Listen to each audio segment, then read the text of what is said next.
Bien, buenos días a todos. Estoy encantado de poder estar aquí esta mañana con todos ustedes para compartir la palabra de Dios. Es un privilegio poder abrir la Biblia y ver lo que el Señor quiere decirnos, quiere hablarnos. Porque dice la palabra de Dios que Dios ha hablado muchas veces y de muchas maneras a través de los padres, por los profetas, pero en estos posteros tiempos Dios nos ha hablado en su Hijo. Y entonces tenemos la Escritura, que es la que nos habla la palabra de Dios. Así que vamos a abrirla. Y esta mañana quiero compartir con vosotros dos versículos que hay en la primera carta del apóstol Pedro. Si tienes una Biblia, puedes abrirla. Primera carta del apóstol Pedro, capítulo 2, versículos 9 y 10. Primera carta del apóstol Pedro, capítulo 2, versículos 9 y 10. Y hay tres hombres en la Biblia que yo creo que todos conocemos, todo creyente ha llegado a conocer. Son conocidos estos hombres porque se han enseñado mucho en las escuelas dominicales, a los niños, en campamentos, también en nuestras casas. A veces, si tú has tenido hijos, has leído historias, a esto no. Y uno de estos tres hombres era José en Egipto, ¿verdad? José llegó a Egipto siendo un esclavo. ¿Es así? Sí. También había una persona que se llamaba Moisés, que él nació también siendo esclavo. Y también hubo un personaje llamado Daniel, que el joven lo llevaron a un país llamado Babilonia, que también fue hecho esclavo. ¿Verdad? Estos tres personajes, muchos de nosotros los conocemos.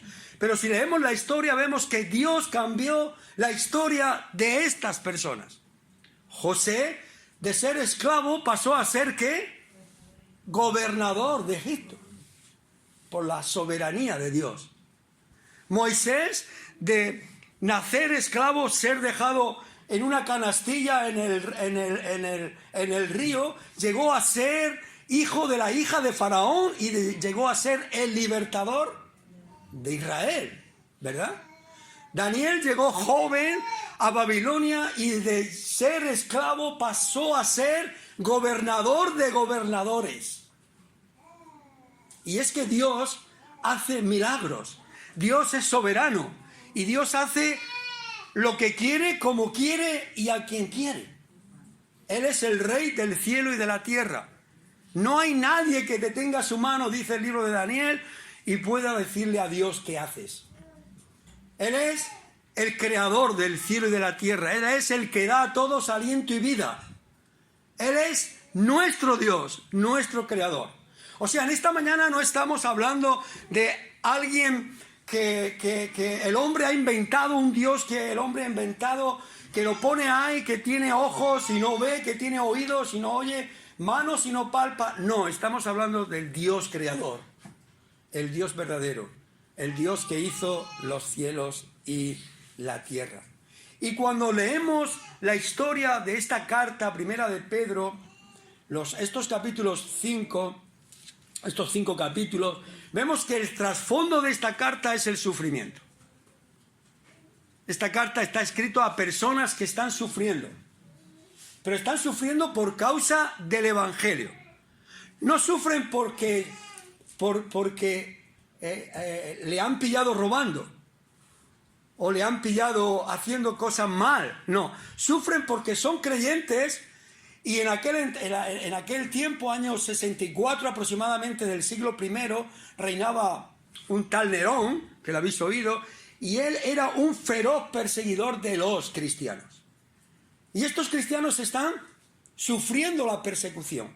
Si lees el capítulo 1, versículo 2, está diciendo que está escribiendo Dios a los expatriados, a los que han sido dispersos por la persecución, en los países de Asia Menor, Ponto, Galacia, Bitinia, Capadocia, están siendo esparcidos, están perseguidos. Y Dios, que está viendo el sufrimiento de estas personas, escribe esta carta. Y escribe esta carta diciéndole y exhortándole a los creyentes que a pesar de su sufrimiento, que tienen que poner la mirada en Cristo. Tienen que saber que hay una salvación tan grande que está reservada en los cielos para los creyentes. Este es capítulo 1, versículo 5. Los creyentes tienen que vivir mirando la esperanza que Dios ha depositado en sus vidas. Una esperanza que es viva. Mirando la herencia que Dios tiene no aquí en la tierra para ellos, sino en el cielo. Una esperanza incorruptible, incontaminada, inaccesible. Una herencia que no se corrompe, que no sufre valor de variación, que no sufre ningún tipo de los sufrimientos que hay en este mundo. Esa es la esperanza que Dios está dando a los creyentes. Está diciendo a los creyentes, mirad, vosotros si queréis ser verdaderos creyentes en esta vida, vais a tener que sufrir. Eso lo dice la Biblia. El que quiera vivir piadosamente tiene que sufrir persecución. No. El evangelio que predica la Biblia no es el evangelio de la prosperidad. Cuanto más des, mejor te va a ir la vida. No, eso no lo dice la Biblia. No es el evangelio que si tú te portas bien, todo te va a salir bien. No. Cristo fue la persona más excelente que pisó esta tierra. En él no hubo engaño, no hubo pecado. Sin embargo, fue la persona que más desprecio, más sufrimiento sufrió. ¿Sí o no? Isaías lo decía, él fue despreciado, desechado entre los hombres. Varón de dolores fue. ¿No? ¿Y qué hizo él? ¿Hizo algo mal? ¿Dónde está el pecado? ¿Dónde está el pecado de Jesús? No hubo en el pecado, pero él sufrió. Y sufrió por cada uno de nosotros. Pero Cristo nos dice también que en el mundo tendréis, le dijo a sus discípulos, pero confiad que yo he vencido al mundo. Por eso esta carta se escribe dentro del contexto de la persecución. Ahora, esta carta, este mensaje tiene un título que yo he puesto. Y el título es, creyente, si tú eres creyente, tú eres diferente. Piénsalo. Si eres creyente, tú eres diferente. Y hay dos razones que vamos a leer en la Biblia por qué tú eres diferente. Dos razones. La Biblia no dice que tú eres diferente porque tú eres latino y yo soy español. No dice que tú eres diferente porque tú eres más alto y yo más bajo. O tú eres más guapo y yo más feo. O tú eres rubio y yo moreno. No. La Biblia hace a todos los hombres y mujeres iguales. Pero nos habla por qué los creyentes somos diferentes. Somos diferentes por lo que Dios ha hecho en mi vida. Por eso yo soy diferente. Por lo que Dios ha hecho en tu vida. ¿Dios ha hecho en tu vida algo? ¿Ha hecho en tu vida algo? Entonces tú eres diferente. Eres diferente porque la gracia de Dios, si eres creyente, se ha manifestado en tu vida. Te ha salvado por la gracia de Dios. Es un regalo que Dios, es un regalo inmerecido que Dios te ha dado. Por eso eres diferente. Eres diferente no por lo que eres tú, sino por quién eres en Cristo. Eres su hijo. Dice que a todos los que le recibieron, a los que creen en su nombre, les dio la potestad de ser, ¿qué? Hijos de Dios, llamados hijos de Dios. Y si hijos, somos también herederos y coherederos con Cristo. ¿Te das cuenta cómo somos diferentes? No porque vayas mejor vestido, no porque yo lleve corbata y tú no, lo llevo hoy, sino por lo que eres en Cristo. Y hay dos razones que vamos a verlo esta mañana. Mirad lo que dice el texto. Primera de Pedro, capítulo 2, versículo 9. Mas vosotros, ¿quién sois vosotros?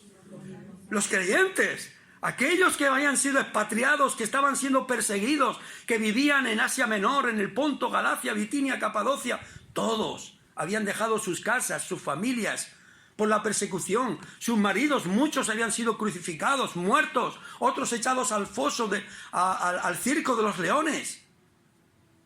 Pero dice allí la palabra de Dios, pero más vosotros sois linaje escogido. Vamos a leerlo juntos.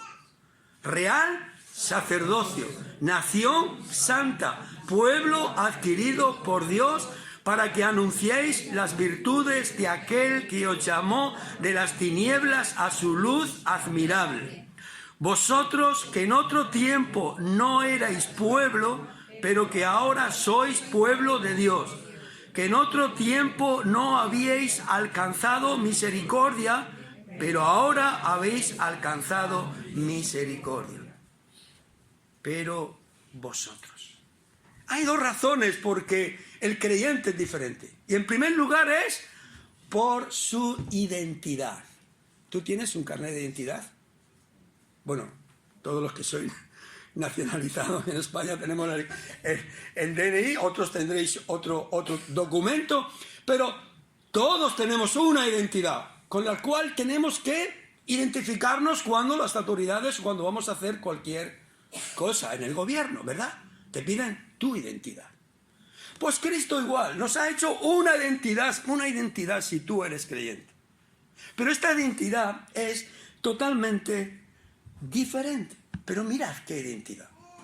¿Qué dice aquí la palabra de Dios? Más vosotros. ¿Qué está diciendo el texto? Cuando nosotros leemos en la Escritura, pero vosotros o más vosotros, tenemos que ver qué es lo que está diciendo el apóstol Pedro. ¿Qué es lo que está diciendo en los versículos anteriores el apóstol Pedro? Mirad qué está diciendo. Está diciendo que hay dos tipos de personas. ¿Qué dos tipos de personas son estas? Mirad el versículo 7 del capítulo 2. Mirad la Biblia. Para vosotros, pues, los que creéis, Él es precioso. Pero para los que no creen. ¿Qué dos tipos de personas hay en la vida? Los que creen y los que no creen. ¿Cuántas religiones hay en el mundo? 4.200 y pico. ¿Cuántas religiones divide el Señor, divide la palabra? Dos.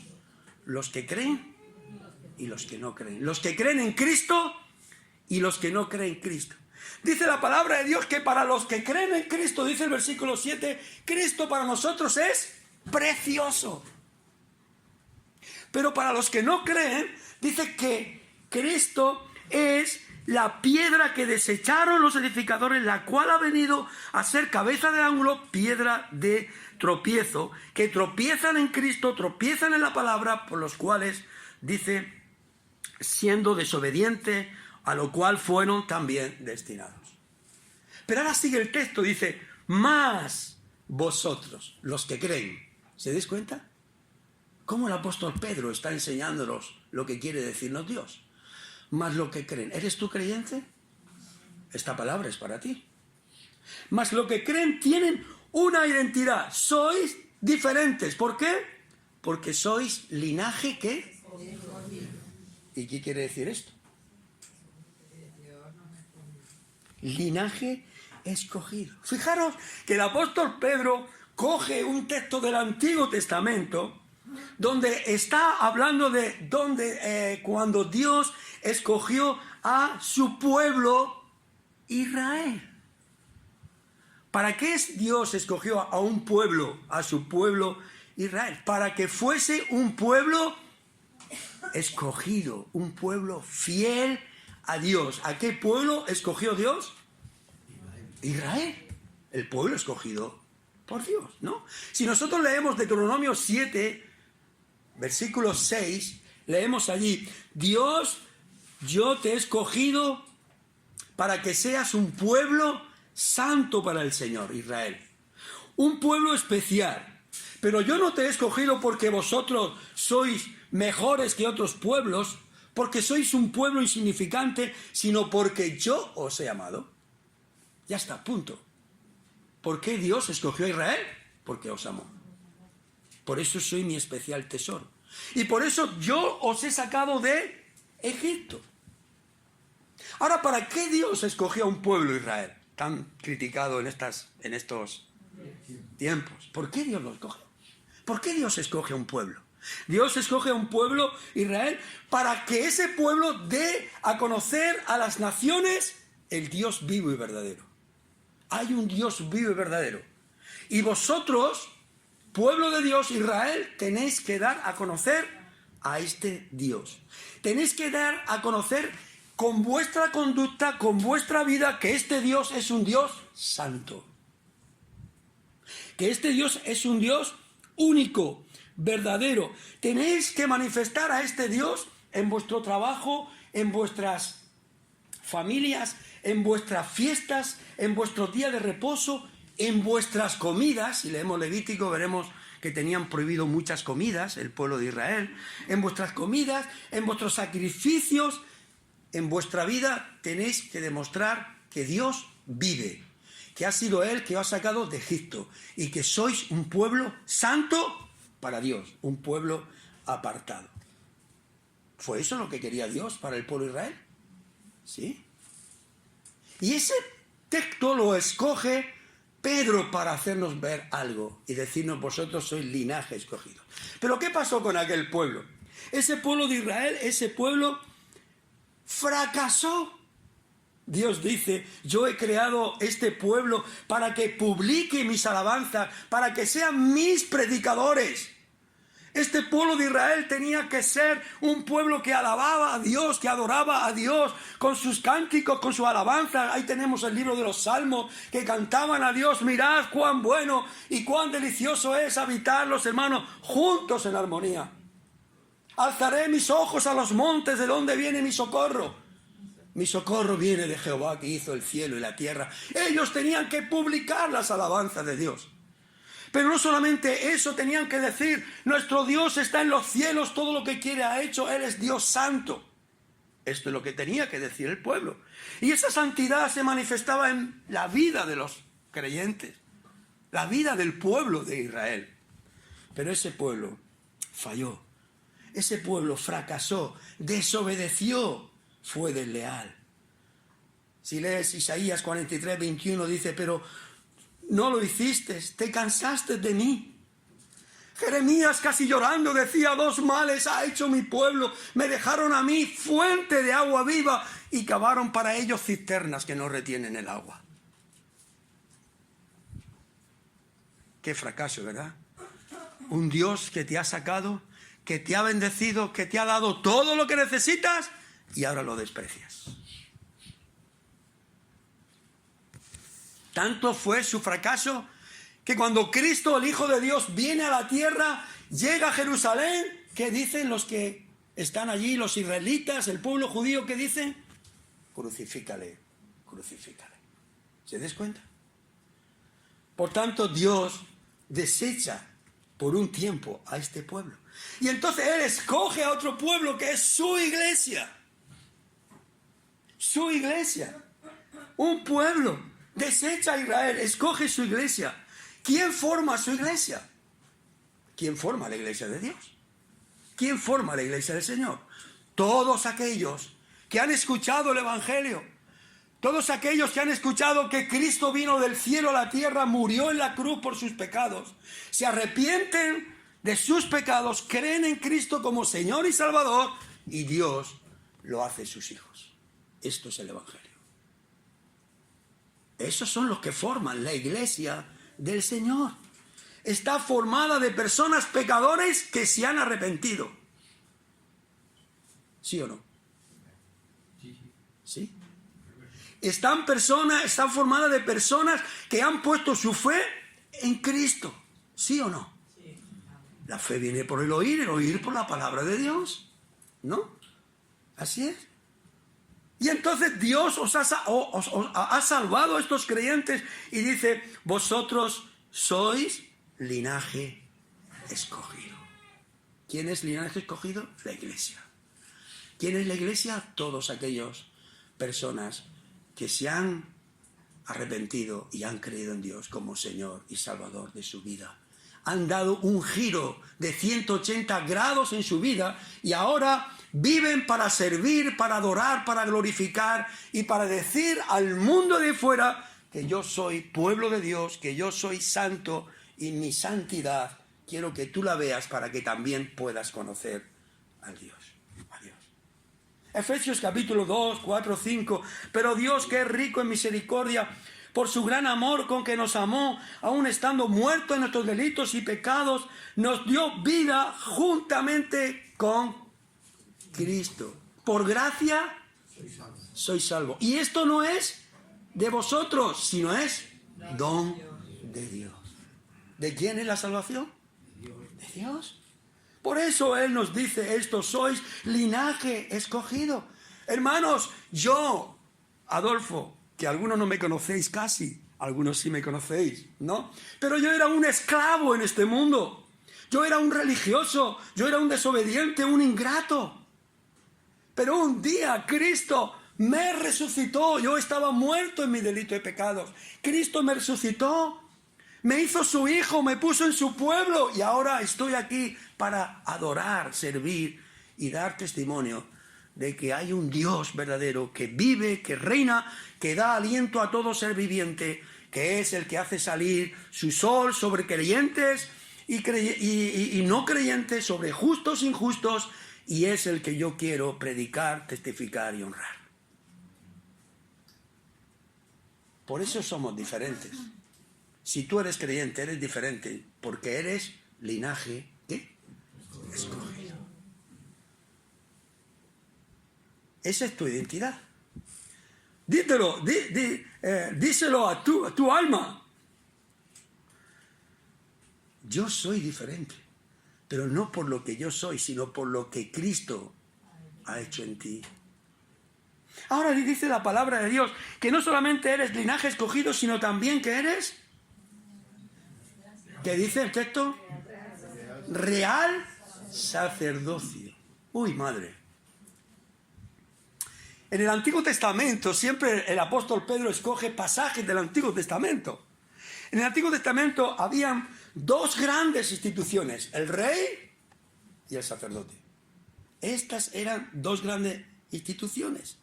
El rey no podía hacer las funciones del sacerdote, el sacerdote no podía hacer las funciones del rey. El rey tenía su responsabilidad. ¿Cuál era la responsabilidad de los reyes de Israel? Era guiar al pueblo hacia Dios, mantener la justicia y velar por el bienestar de la nación. Esta era lo que tenían que hacer los reyes. Pero, ¿cuál era la responsabilidad del sacerdote? Era presentar al pueblo a Dios. En el tabernáculo, luego en el templo, con sacrificios, con holocaustos, presentar al pueblo a Dios. El rey guiaba al pueblo, el sacerdote presentaba al pueblo a Dios. ¿Se des cuenta? Eran dos responsabilidades diferentes. Ahora, cuando alguien lee esto y dice, vosotros sois real y sacerdote, esto es imposible. El rey no podía hacer lo que hacía el sacerdote no podía hacer lo que hacía el rey.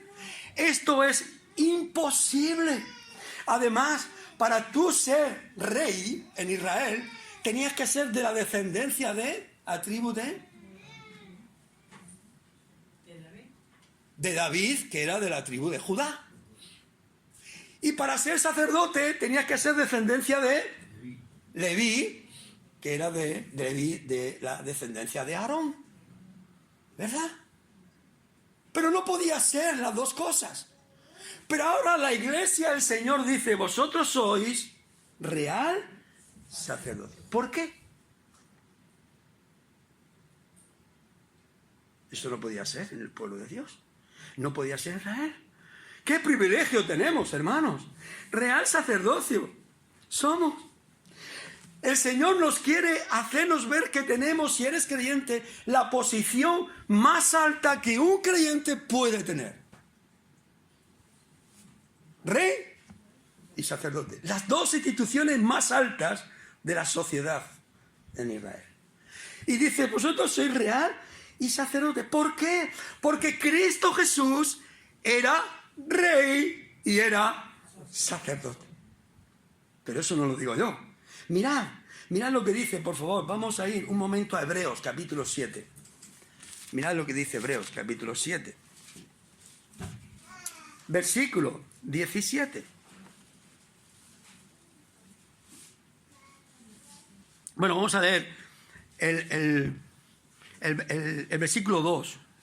7 de Hebreos 2. A quien asimismo dio Abraham los diezmos de todo. Allí está hablando, aquí el texto está hablando de Génesis capítulo 4, cuando Abraham sale a rescatar a su sobrino Lot y vuelve de la guerra, y allí se encuentra a un hombre llamado Melquisedec. Uy, qué nombre este. ¿Le habéis puesto alguna vez a vuestro hijo este nombre, Melquisedec? ¿No? Bueno, sí, se le puede decir Melqui, ¿no? Melquisedec. Este Melquisedec era aquel hombre que era rey de Salem y sacerdote del Dios Altísimo. Lo podéis leer en Génesis 14. Sacerdote y rey. Dice que Abraham le dio el diezmo de todo. Y allí dice la palabra de Dios: a quien asimismo dio, versículo 2, a quien asimismo dio Abraham los diezmos de todo, cuyo nombre significa primeramente rey de justicia y también rey de Salem, esto es, rey de paz.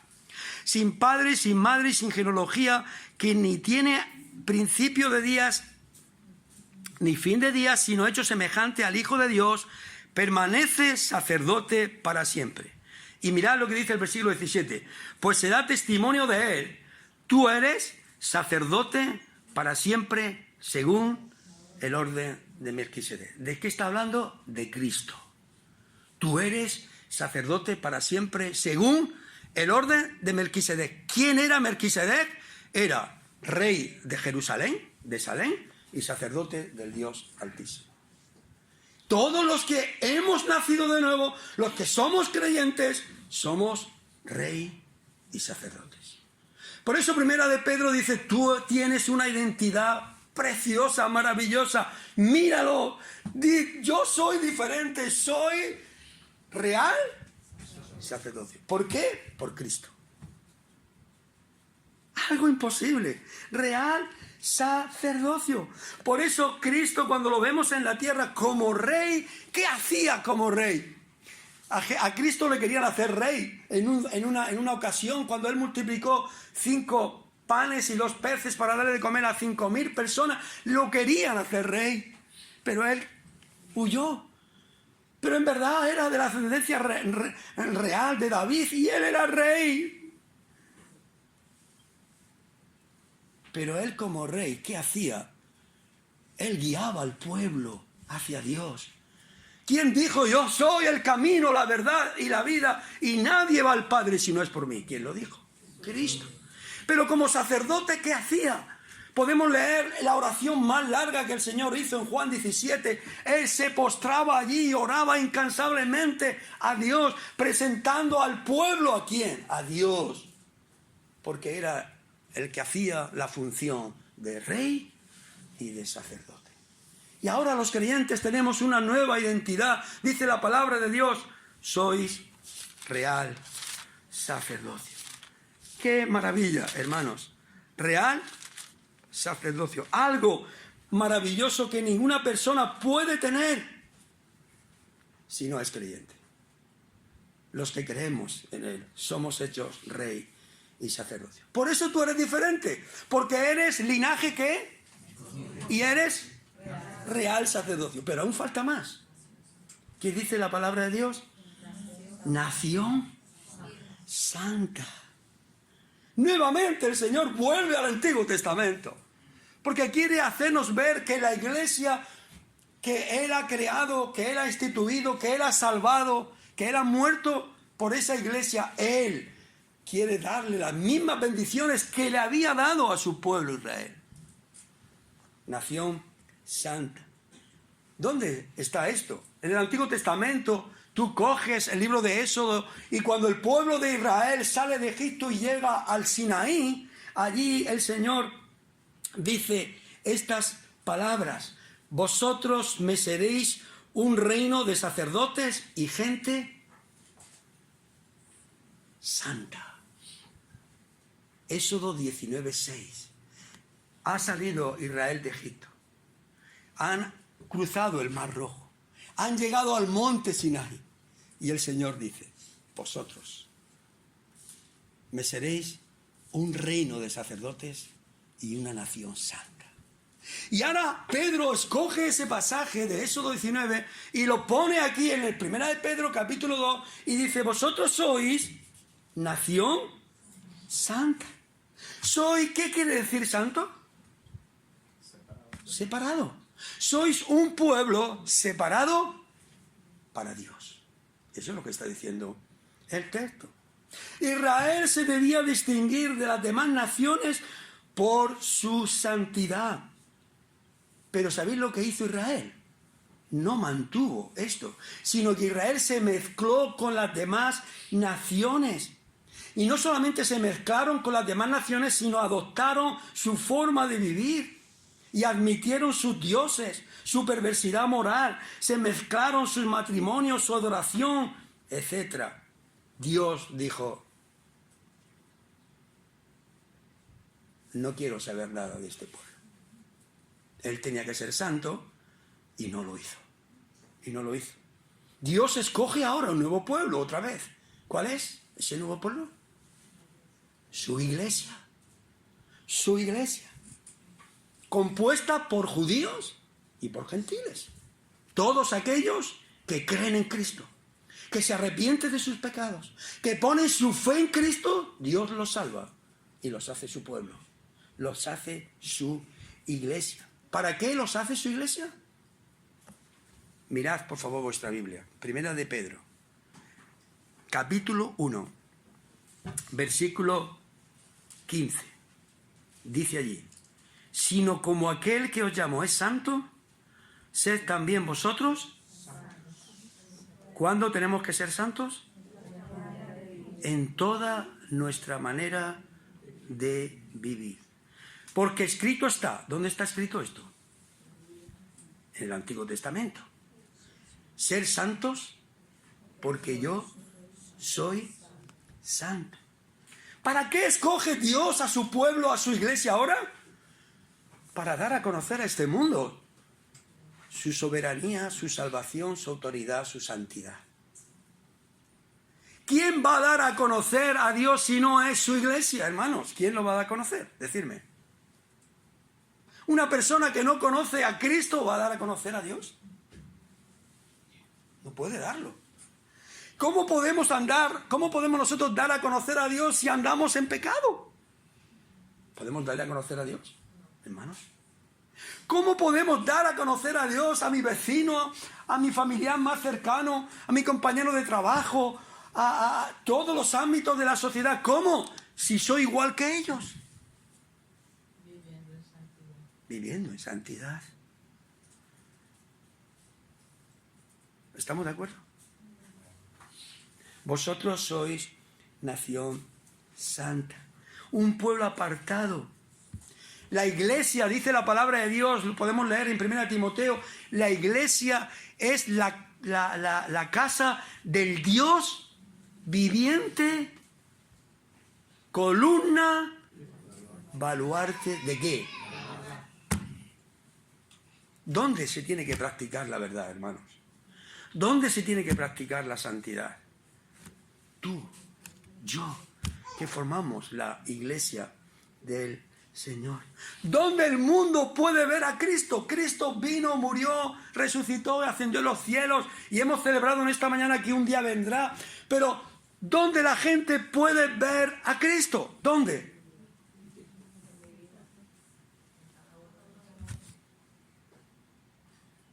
Nosotros somos Cristos, pequeños Cristos viviendo. Por eso cada día tenemos que orar al Señor, ponernos de rodillas antes de salir de nuestra casa y decir, Señor, ayúdame a parecerme más a ti. Ayúdame a morir a mi pecado, ayúdame a morir a mi viejo hombre, ayúdame a dar a conocer tu vida, tu persona en mi vida. Porque tú me has hecho linaje escogido, real sacerdocio, nación santa.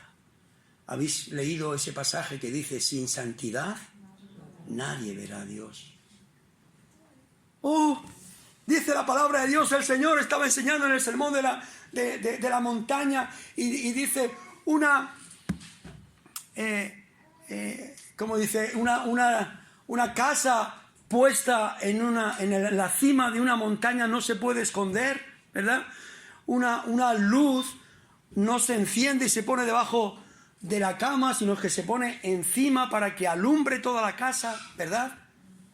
Dice, así alumbre vuestra vida, vuestra luz delante de todos los hombres para que vean vuestras obras y ¿qué? Glorifiquen a Dios. ¿Cómo van a glorificar los hombres a Dios? Viendo tu vida, viendo tu forma de hacer las cosas. Por eso tú eres diferente, porque tienes una identidad diferente. ¿Cuál es tu identidad? Linaje escogido, real sacerdocio, nación santa, ¿y qué más? Pueblo adquirido por Dios. ¿Quién era el pueblo adquirido por Dios en el Antiguo Testamento? ¿Quién era su especial tesoro? ¿Quién era? Israel. Era el pueblo de su heredad. Para eso lo sacó de Egipto. Éxodo 19:5, si diereis oído a mi voz y guardareis mi pacto, vosotros seréis mi especial tesoro. Isaías 1:2, crié hijos y los engrandecí. ¿Y sabéis cómo siguió el texto? Y ellos se rebelaron contra mí. Qué dolor la de un padre y la de una madre que cría un hijo y cuando tiene la edad de la adolescencia se rebela contra el hijo, contra los padres, ¿verdad? Hay dolor en esto. Pues imaginaros el dolor de Dios. Crié hijos y los engrandecí y ellos se rebelaron contra mí. Y sigue diciendo el texto, el buey conoce a su amo, el asno, el pesebre de su señor. Mi pueblo no entiende, no tiene conocimiento. Ese es el dolor de Dios transmitido por medio del profeta Isaías. Un pueblo que se ha rebelado contra Dios. Jeremías llorando.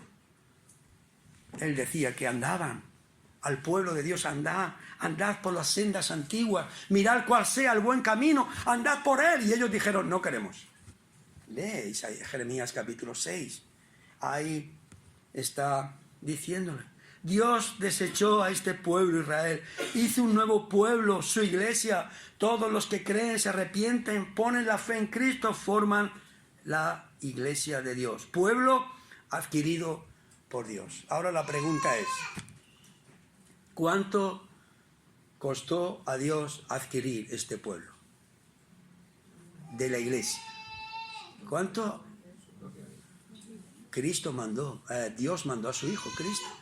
Y dice la palabra de Dios en el 1 de Pedro, versículo 1, dice, sabiendo que, versículo 18, 1:18, sabiendo que fuisteis rescatados de vuestra vana manera de vivir, la cual recibisteis de vuestros padres, no con cosas corruptibles como oro o plata, sino con la sangre preciosa de Cristo, como la de un cordero, sin mancha, sin contaminación, ya destinado desde antes de la fundación del mundo, pero manifestado en los postreros tiempos por amor de vosotros.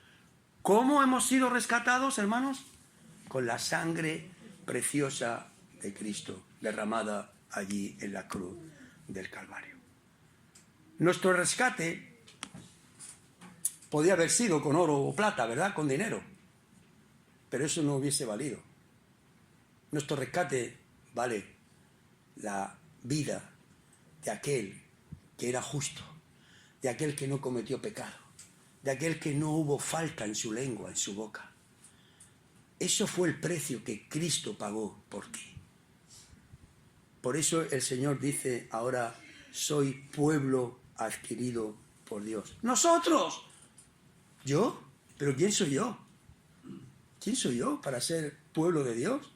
¿Quién soy yo para ser hijo de Dios? ¿Quién soy yo? ¿Te has preguntado quién soy yo? Yo no soy nada. No soy nadie.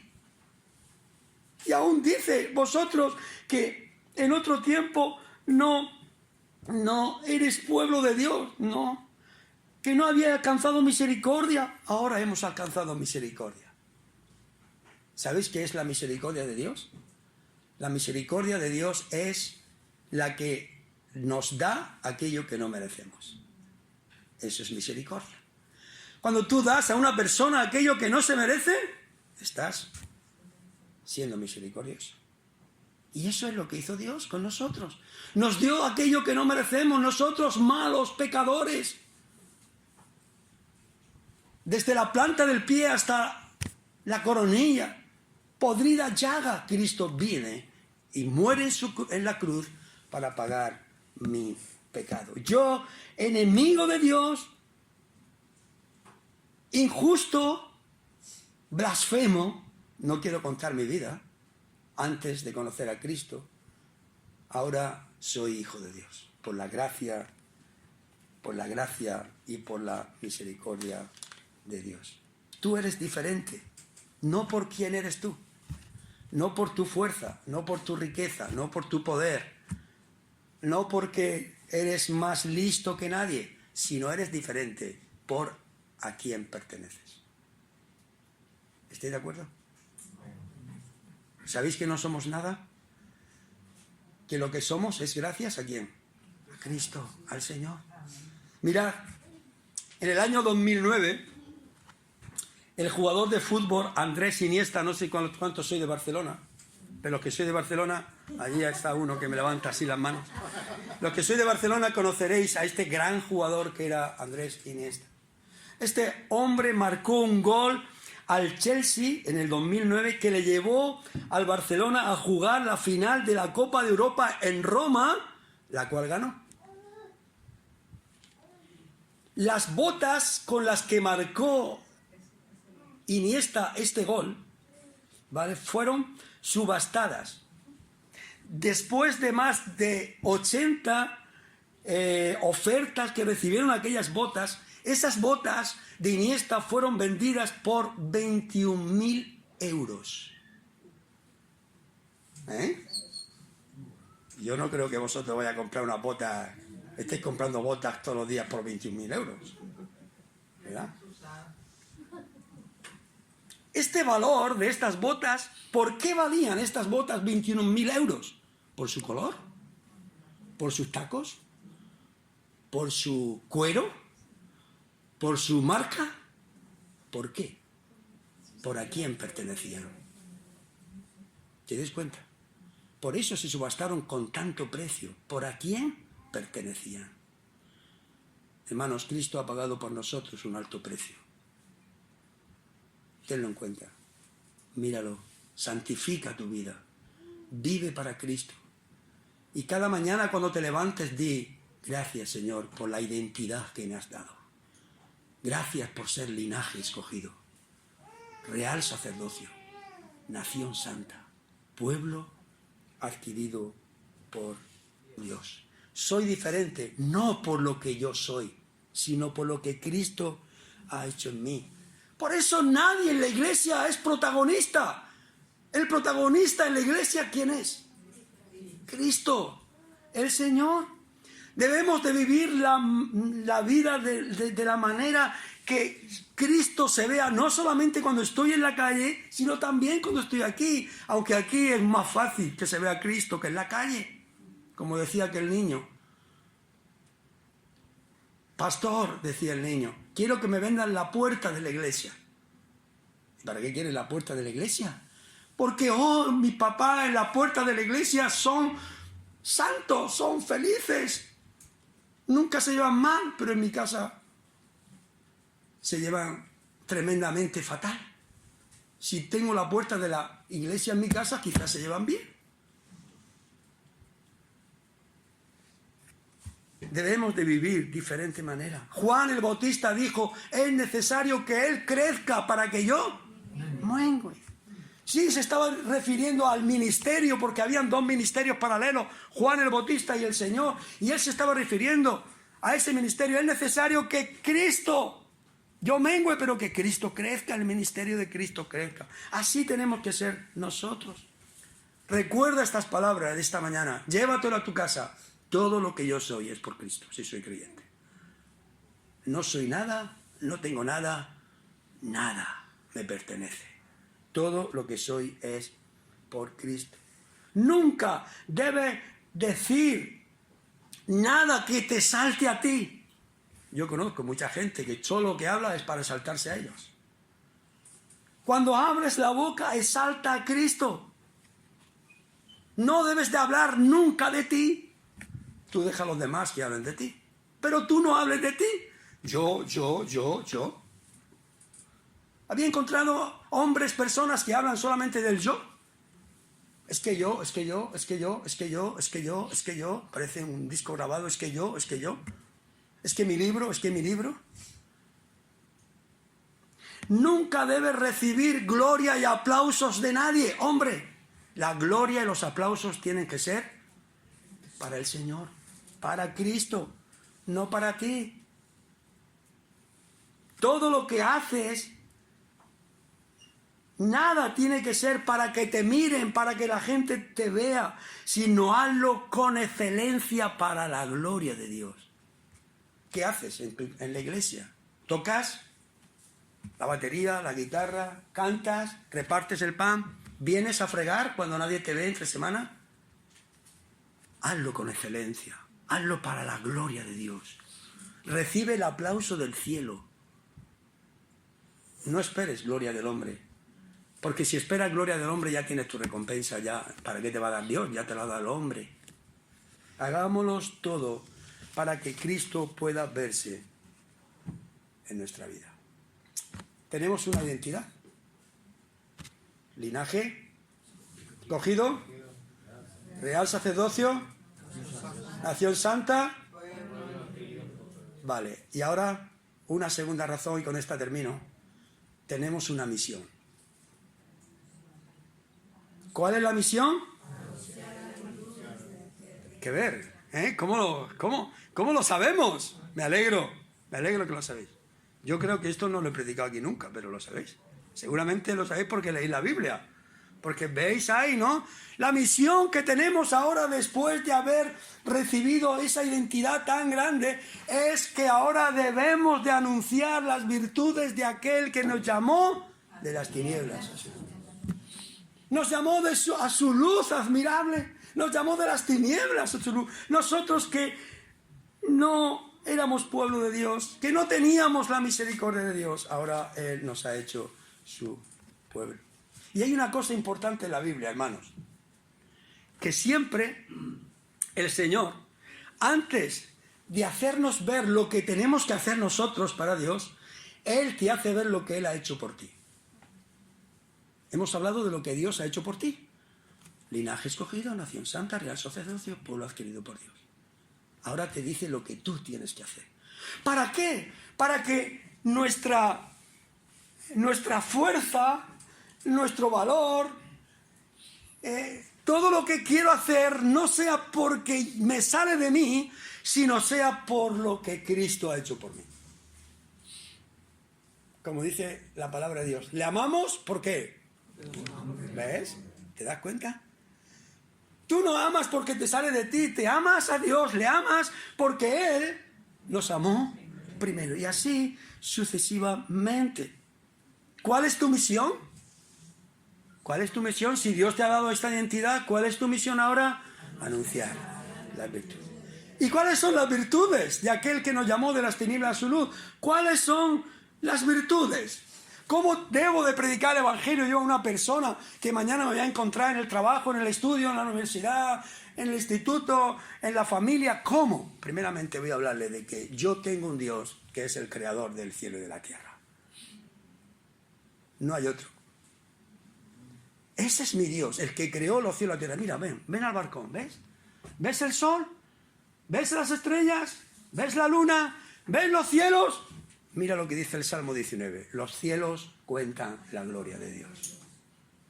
El firmamento anuncia las obras de sus manos. Un día emite palabra a otro día y una noche declara a otra noche sabiduría.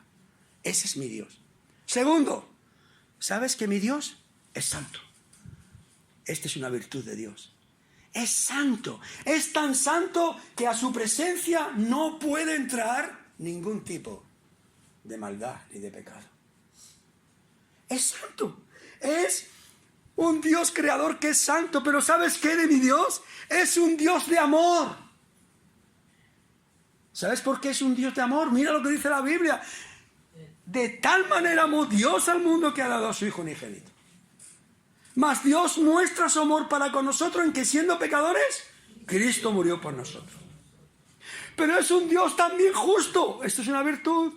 Es tan justo que nadie puede entrar a su presencia si no es justificado. ¿Y cómo puede ser justificado? Pues tengo que ir a un juicio delante de Dios y tengo que presentarme a un juez. ¿Qué hago? Buscarme un abogado. ¿Cuál es mi abogado? Cristo. Abogado tenemos para con el Padre, a Jesucristo el justo. Él es la propiciación. ¿Por quién? Por nuestros pecados.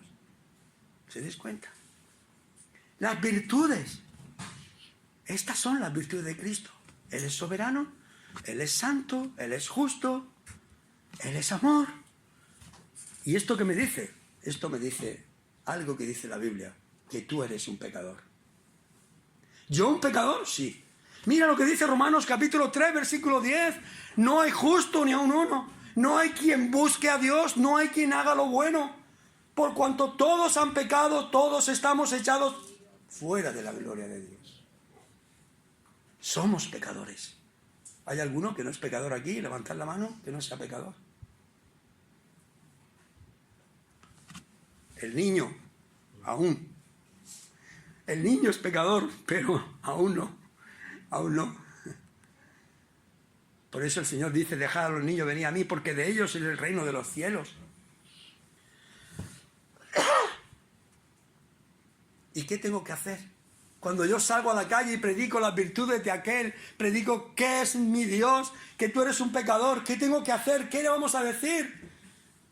Dios dice en su palabra, Dios, habiendo pasado por alto los tiempos de esta ignorancia, ahora manda en todo lugar, aquí en Vista Alegre, a todos los hombres, ¿qué? Que se arrepientan, porque ha establecido un día en el cual juzgará al mundo por sus pecados. Hechos 17:30. Este es el mensaje del Evangelio. Este es el mensaje de Dios.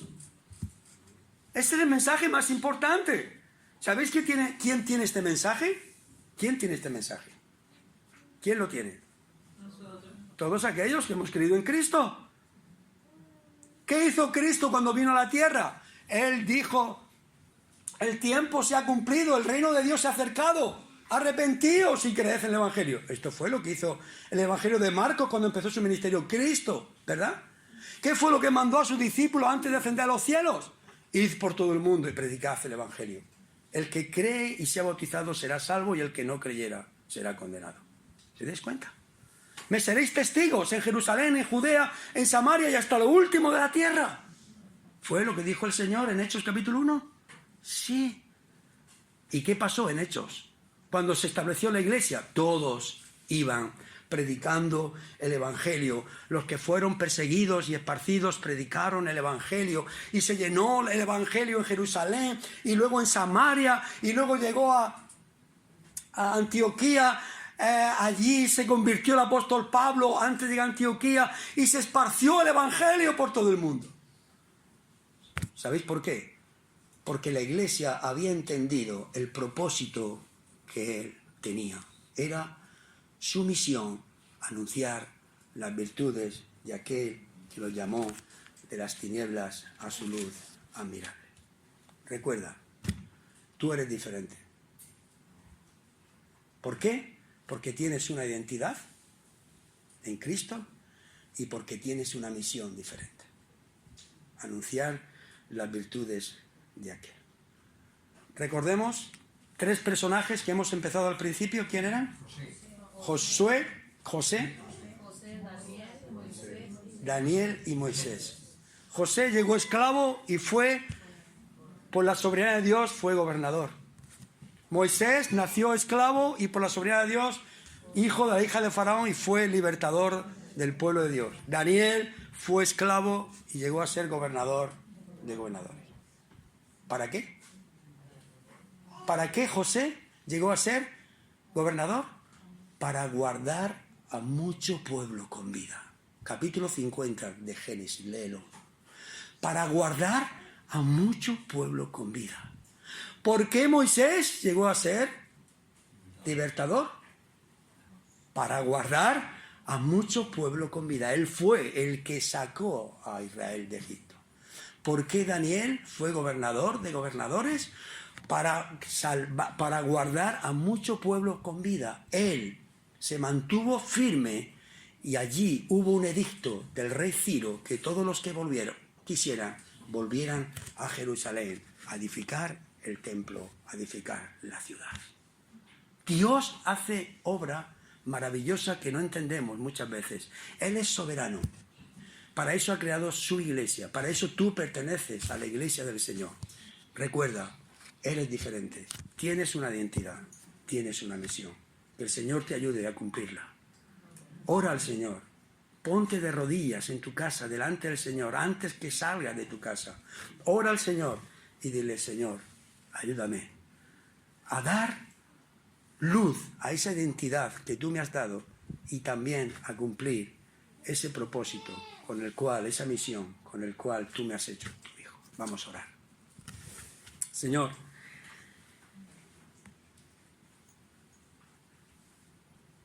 te adoramos, Señor, y te bendecimos en esta mañana por tu palabra. Y te damos gracias, Señor, por lo que eres tú. Tú eres, Señor, el creador del cielo y de la tierra. Tú eres aquel, Señor, que siendo Dios, venías a esta tierra para hacerte hombre, pero no solamente hombre, sino para servirnos, para ser humillado, para ser clavado en la cruz. Pero te damos gracias porque el Padre te exaltó y te dio un nombre que es sobre todo nombre, para que en el nombre de Cristo se doble toda rodilla y toda lengua confiese que tú eres Señor, Dios. Y en esta mañana aquí, tu iglesia, confesamos que tú eres Dios, que tú eres el Creador, que no hay nadie como tú, Señor. Y te damos gracias, Señor, esta mañana por lo que has hecho en nuestras vidas. Señor, no somos nada, pero tú nos has escogido como hijos tuyos. Tú nos has hecho herederos y coherederos con Cristo. Señor, queremos que nos des sabiduría, que nos des fuerza, que nos des humildad, que nos des pasión para poder, Señor, cumplir la misión aquella que tú nos has encomendado, Señor, que es transmitir tu evangelio, anunciar tus virtudes. Señor, queremos pedirte que tu palabra riegue nuestras vidas, nuestros corazones en esta mañana. Que podamos salir con tu palabra llenos de ti, llenos de tu gracia, de tu gloria. Señor, queremos orar que bendigas cada persona que hay aquí, que bendigas esta iglesia de Vista Alegre. Que, Señor, pueda ser aquí un testimonio vivo, Señor, diciendo a la gente, Señor, que tú vives y vives en medio de esta iglesia, de cada uno de los creyentes. Bendice esta iglesia, bendice cada persona. Señor, gracias por tu palabra. Oramos, te lo pedimos y te damos gracias. En el nombre precioso de Cristo Jesús. Amén. Gracias, hermanos.